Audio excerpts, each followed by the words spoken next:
your father was a Garvy-ite, and you obviously grew up. I'm still a Garvy-ite. And still a Garvy-ite.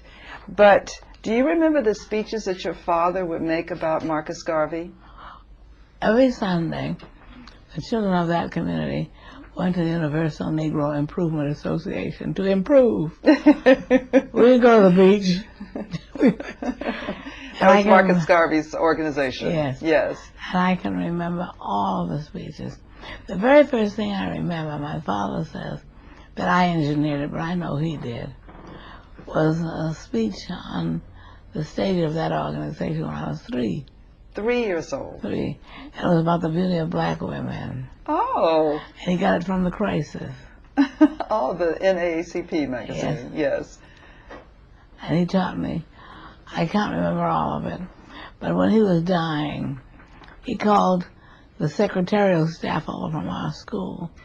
Lest I forget, he's going to teach them what to tell the children.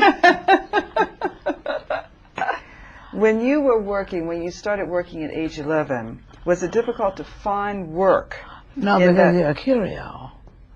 Because you're a curio. Uh-huh. It's harder when you're 18 and 20. I see. I see. Okay. Because I know at that time there must have been segregated theaters and everything. But if there was one part, I had it. Uh-huh.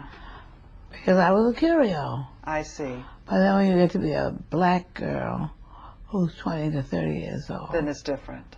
You know, like miserable. Yes. Yes. But by that time, my father had buttressed me. They really thought we were special. We didn't know we weren't.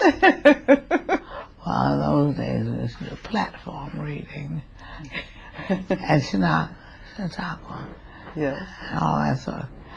And when my father was making $11 a week, I was making $3 an evening.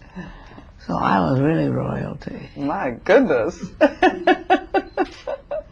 And as you know, being a Cosby puts you in front of everybody if you have that name. Yes. So put me in front of everybody. And the other little girls liked to play with me because my mother was fancy with clothes.